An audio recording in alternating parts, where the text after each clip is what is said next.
हम लोग अब निकल चुके हैं द्वारका से। वहाँ से हम बेट द्वारका से द्वारकाधीश द्वारका हम लोग पहुँच गए थे। गाड़ी में फ्यूल नहीं था और फ्यूल स्टेशन ढूंढते ढूंढते टाइम लग गया। और जहाँ भी फ्यूल स्टेशन मिल रहा था वहाँ पे कार्ड ऑप्शन नहीं था, और मैं कैश अभी यूटिलाइज नहीं करना चाहता हूँ क्योंकि बहुत जगह कैश पेमेंट करना पड़ता है और फिर बाद में कैश की शॉर्टेज हो जाती है। इसलिए मैंने फिर द्वारका में आके नायरा पेट्रोल पंप मैंने फर्स्ट टाइम नायरा से डीजल भरवाया है। मैंने उनको पूछ के भरवाया है कि भाई अगर आपका डीजल अच्छा नहीं है तो आप प्लीज़ मेरे गाड़ी में मत डालो, मेरे इसमें अभी भी 70-80 किलोमीटर चलने की कैपेसिटी है, मैं चला जाऊँगा। बट उन्होंने कहा नहीं, हमारा डीजल अच्छा है, अगर आपको ऐसा लगा तो आप मेरे मतलब पेट्रोल पंप पे वापस आके कभी भी बात कर सकते हैं। तो उन्होंने कस्टमर केयर भी बताया कि नायरा के कस्टमर केयर पे आप जाके कंप्लेन भी कर सकते हैं। तो मैंने चलो ठीक है। तो फर्स्ट टाइम मैंने नायरा के पंप से डीजल टैंक फुल करवाया है और मुझे डीजल पड़ा 92 रुपीज़ 64-65 पैसा। और अब ये गया है कुछ 37-36 लीटर, मैंने उसमें ध्यान नहीं दिया और मुझे ये पड़ गया डीजल 3400 के आसपास या 3300 के आसपास, ऐसा कुछ पड़ा। तो चल पड़े कच्छ की तरफ। अब कच्छ का सफ़र 8 घंटा दिखा रहा है मैप में द्वारका से, लेकिन बीच में कहीं हॉल्ट करेंगे, रुकेंगे क्योंकि मेरा सुबह का चेक इन है और मैं आधी रात में कच्छ पहुंच जाऊंगा। तो यहाँ से पोरबंदर हम जाएंगे नेशनल हाईवे 51 पकड़ के, और उसके बाद वहाँ से मेरे ख्याल से लेफ्ट है जो नेशनल हाईवे 151A टच करती है। तो अब पता नहीं वो हाईवे कैसे होगा, कैसे बनी होगी। इस तरफ 4 लाइन माइट भी ऐसे बड़ा होगा, शायद वो 4 लाइन होगा, और नहीं होगा तो हमारी नसीब खराब, हमें चेक कर मतलब जाना तो उसी रास्ते से, और कोई ऑप्शन तो हमारे पास है। तो आ गया है टोल प्लाज़ा पहुंच गए। ये हाईवे बनी बहुत अच्छी है लेकिन टोल प्लाज़ा बहुत है भाई इस पे। अब कितना है, 100 रुपीज़ टोल प्लाज़ा है। आई होप कि पोरबंदर से पहले एक और ना है, क्योंकि हम जब सोमनाथ से यहाँ आ रहे थे तब हमें 4 ऐसे 100 रुपए के टोल प्लाज़ा पड़े। करेक्ट, यस, 4 टोल प्लाज़ा पड़े 100 रुपए के। तो मतलब हमें सोमनाथ से यहाँ आने में 400 रुपए का टोल प्लाज़ा, सोमनाथ से यहाँ आने में, मतलब मेरे हिसाब से तो बहुत महंगा पड़ा 400 रुपए का टोल प्लाज़ा। अब यहाँ 100 रुपया कट रहा है, लेकिन आई होप कि पोरबंदर से पहले मुझे और कोई टोल प्लाज़ा ना लगे। खुल जा सिम खुल जा। ठोकोगे क्या गाड़ी को? पेशेंस रखा कौन हॉर्न बजा रहा था? तो टोल प्लाज़ा के लिए मैंने अपना फास्टैग चिपकाया हुआ नहीं है गाड़ी में यहाँ पे, क्योंकि कभी कभार क्या होता है कि जहाँ पे जैसे मैंने एक दो बार नोटिस किया है कि कहीं 4 व्हीलर को टोल प्लाज़ा नहीं होता है, तो वहाँ सिर्फ ट्रक वाले को होता है, बट उनकी मशीनें तो लगी हुई हैं। तो 1-2 बार मेरे साथ हुआ है, मुझे मैसेज आ जाता है, मैंने यहाँ पे जब 4 व्हीलर को टोल प्लाज़ा नहीं है तो मेरे पास होने पे मुझे पैसा क्यों चार्ज होता है, तो वो कंसीडर करके पैसा काट लेते हैं। तो मैं नहीं लगाता हूँ। जब भी आता है टोल प्लाज़ा मैं इस तरह दिखा देता हूँ, स्कैन हो जाता है, स्कैन होने के बाद मैं अपनी जगह पे उसको फिर से रख देता हूँ। तो जब मुझे पता है कि यहाँ पे ये ट्रक का टोल प्लाज़ा है और मुझे यहाँ पे टोल प्लाज़ा नहीं देना, तो मैं नहीं निकालता हूँ, मैं बढ़िया आराम से उसको पार करते हुए निकल जाता हूँ। तो उसमें मेरे साथ फ्रॉड होना भी बच जाता है और टेंशन भी नहीं किसी चीज़ का। तो ये NH 151A है, बेटर रोड है, 4 लेन रोड है। जस्ट टोल पार करने के बाद ब्रिज ना पकड़ के नीचे से लेफ्ट मारना है, वहाँ पे लिखा है जामनगर एंड राजकोट जाने के लिए रास्ता। तो हम लोग जामनगर होते हुए कच्छ निकलेंगे, तो नीचे से मैंने लेफ्ट मारा है और लेफ्ट मारते ही NH 151A। तो गुड न्यूज़ की NH 151A भी 4 लेन रोड है, बेस्ट रोड है, अच्छा रोड है। लगता है कुछ ज़्यादा ही तारीफ कर दिया मैंने नेशनल हाईवे 151A का। जब से तारीफ किया हूँ तब से ये रास्ता मिला 30 के स्पीड में, 20 to 30 के स्पीड में। अब ऐसे स्पीड में मैं कहाँ पहुँचूंगा? लगता है NH नेशनल हाईवे 151A की तारीफ करके मैंने कुछ गलती कर दी। ओके देन, तो हम लोग ड्राइव करते करते जामनगर पहुंच गए और पूजा को नींद आ रही थी, तो यहाँ पे हमें मैकडोनल्ड मैककैफे मिल गया है और एक आइस लैटे कॉफ़ी ले ली गई है। ये है ice latte coffee, McDonald Jamnagar. अभी यहाँ बैठे हैं, वेट कर रहे हैं कॉफ़ी रेडी हो जाए। रेडी हो गई है, ढक्कन लगा ले एंड यू स्टार्ट ड्रिंकिंग ना। ओपन क्यों रखा है? हाँ। ड्राइव कर रहा हूँ अकेले और बच्चे मूवी देख रहे हैं। पूजा को नींद आ रही है तो पूजा सो रही है।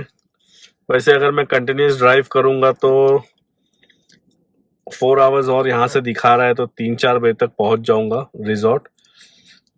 भुज में है ड्रीम रिजॉर्ट, बट वो अर्ली चेक इन नहीं दे रहे हैं क्योंकि वो कह रहे हैं कि ऑलरेडी हाउसफुल चल रहा है और कोई कस्टमर अगर अर्ली चेकआउट करता है तो ही वो दे पाएंगे। तो जल्दी वहाँ पहुँच के वेट करना पड़ेगा, इसलिए हमने थोड़ा ब्रेक लिया है।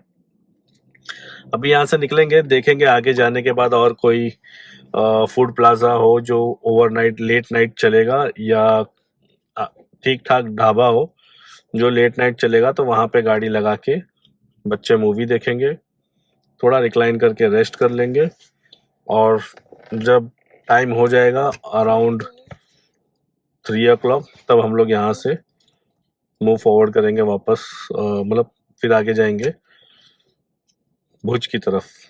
तो now we have cold ice americano, we have ice americano and one we have a hot latte.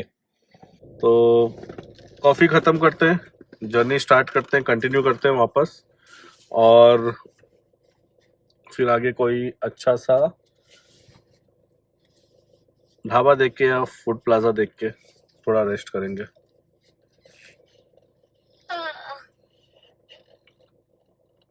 तो कॉफ़ी ख़त्म करते हैं फिर।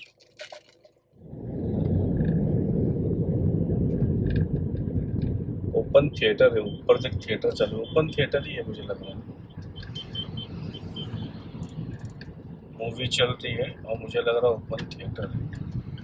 अरे यार, पहले पता होता तो यहीं पे 3 घंटा स्पेंड हो जाता ना, टाइम पास हो जाता, टिकट कर लेते।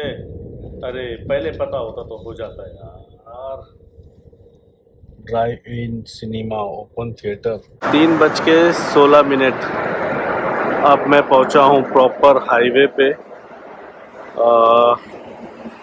और जस्ट जैसे हाईवे पे चढ़ा हूं तो मैं एक food court, proper food court, आप मेरे पीछे देख सकते हैं, तो एक प्रॉपर फूड कोर्ट पे आके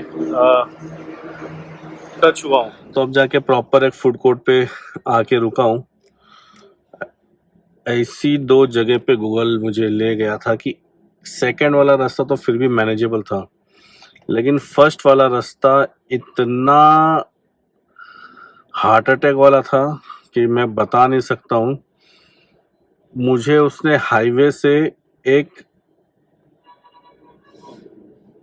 स्टेट गवर्नमेंट रोड पे लेके चला गया, फिर वहाँ से 10 किलोमीटर लमसम रोड अच्छा था, उसके बाद वो मुझे फिर से किसी गांव खेड़े के रास्ते में अंदर घुसेड़ दिया।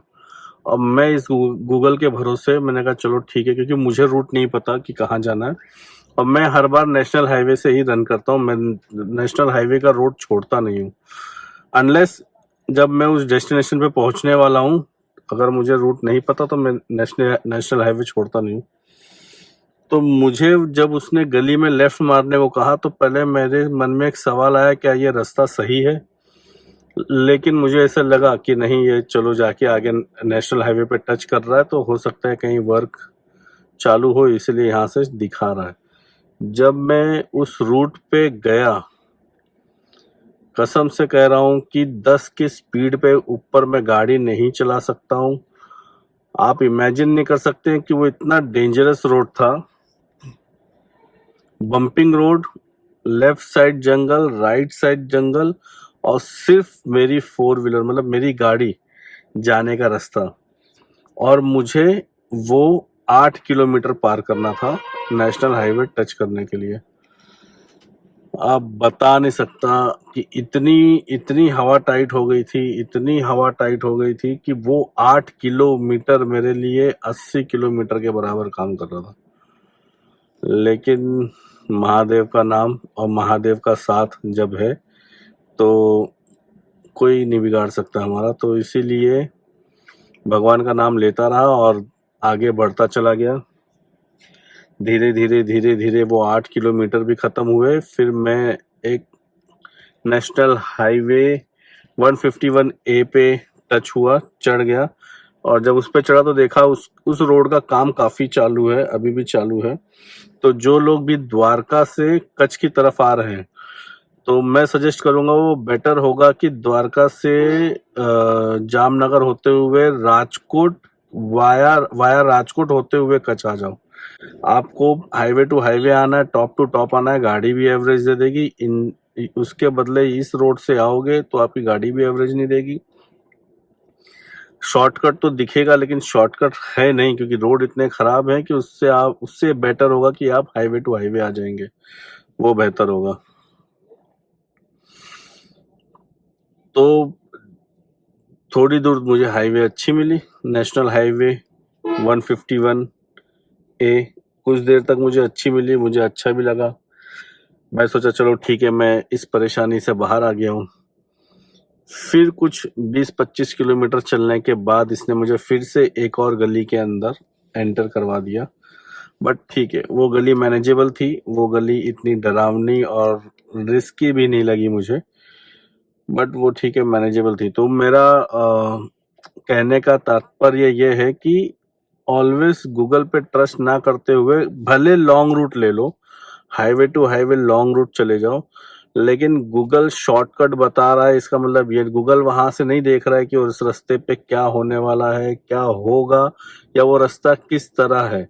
बस उसे यहाँ वो ऊपर से यही देख रहा है, उनके सैटेलाइट्स ही देखते हैं, उनके सैटेलाइट सिर्फ ये देख रहे हैं कि इतना बड़ा रास्ता है, आपकी फोर व्हीलर जा चली जाएगी। That's it. वहाँ उस रोड पे कितना रिस्क है, क्या होना है, क्या होने वाला है, इससे उसको कोई लेना देना नहीं, बिल्कुल लेना देना नहीं। तो यही मुझे बताना था। अब मैं पहुंचा हूँ राजकोट कच्छ मतलब हाईवे पे, और यहाँ पे मैं एक अच्छे फूड कोर्ट में आके बैठा हूँ जो मैं अभी आपको दिखाता हूँ।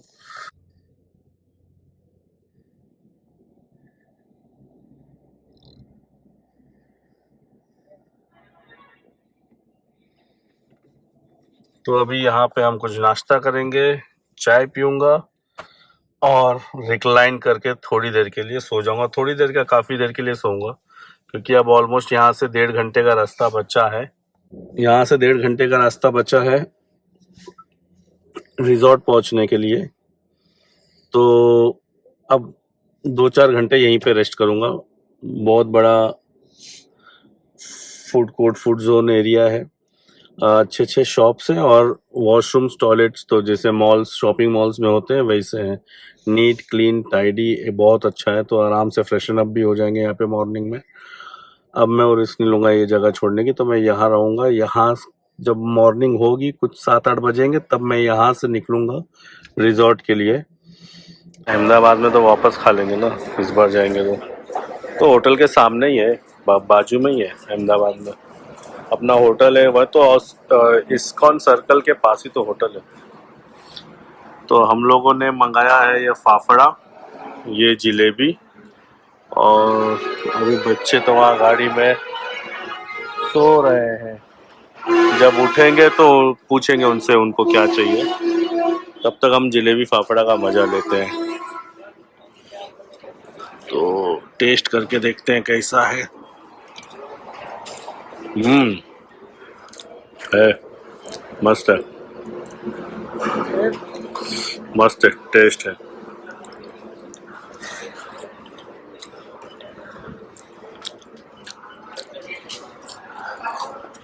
200 ग्राम में कितने की लग गया?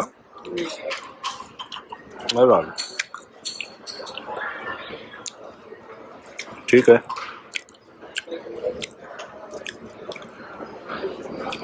चलो तो खा लेते हैं फिर मिलते हैं।